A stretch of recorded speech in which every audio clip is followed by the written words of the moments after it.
And I realized maybe I can lure him to get together with me if I pick up running. And of course, at the same time, I'll do something for myself, keep myself in shape, or get myself in shape, and kill two birds with one stone. So I got a hold of my two brothers, one of whom is 4 years older than me, the other's 13 years younger than me, and I challenged them to a half marathon in Anchorage, Alaska, that June 2014. They accepted. So thus started my training and my saga of running. I started running at the age of 54 years old. I met my brothers in Juneau. We ran the half marathon. I beat both of them, which I was very proud of. Now, of course, I had the luxury to train a lot harder.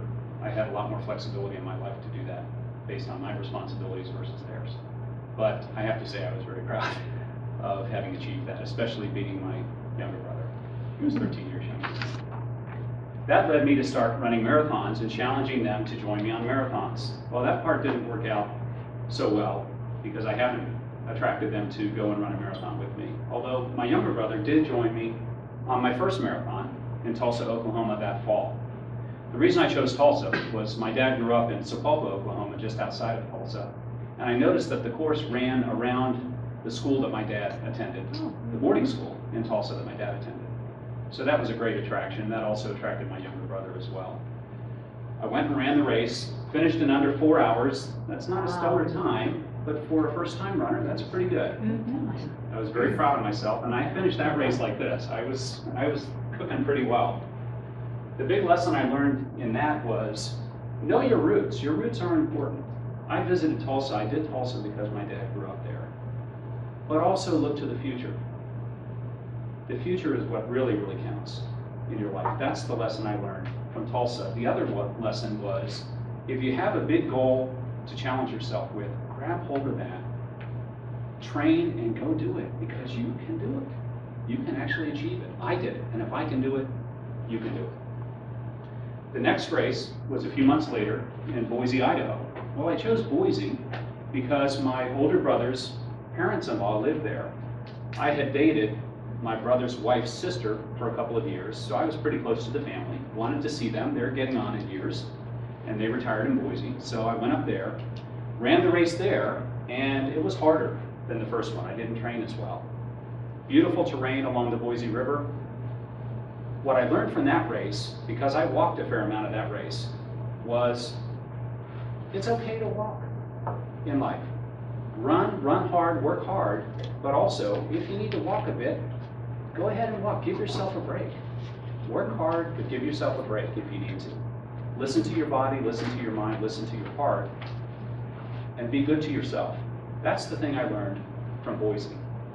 Fortunately, after the race, we went and saw the Eagles play in concert, 6th row tickets, and a few months later, Glenn Frey died. So the Eagles will never be the same. So that was a great benefit of having gone to Boise. The next race was New York City. I did not get to run New York City because I qualified on time. The time restrictions for New York City are extremely onerous. In fact, they're more difficult than Boston. I submitted for the lottery, and I got selected. 50,000 people run the New York Marathon.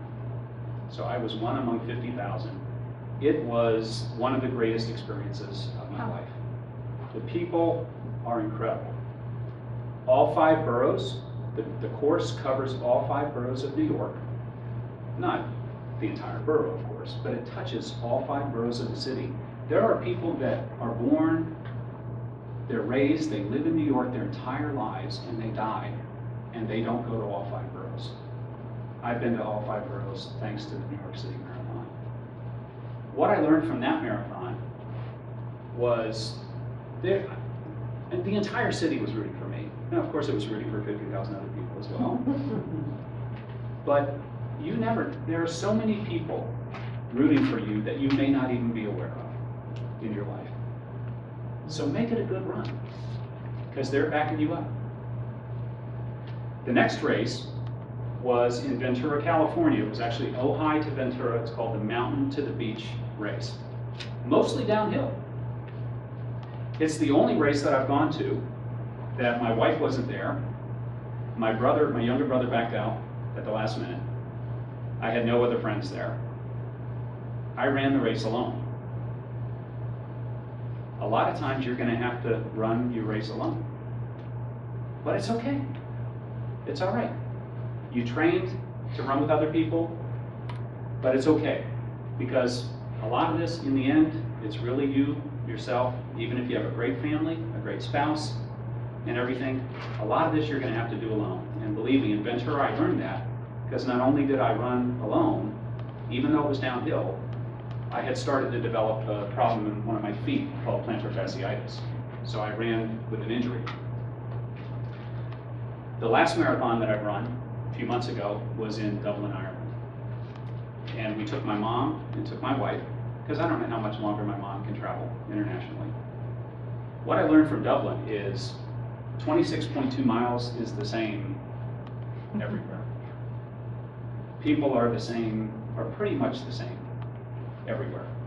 There were people from all over the world there, as there were in New York. It was beautiful to see all the architecture there is green, as people think of Ireland, is green. That one, my plantar fasciitis was even worse. So I ran injured. I have another marathon coming up in 6 weeks in Jerusalem, Israel.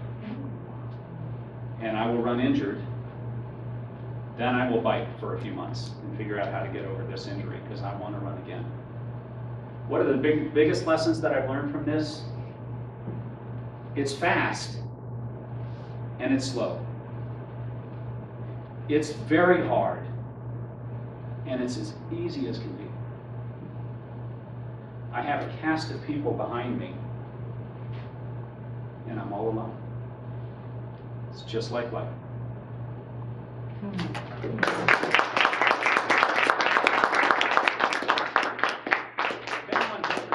I laid out my shirts and medallions here, the trinkets that one gets for running marathons. So if anybody wants to see them, if it's okay for them to be here. Yeah. Thank you so much.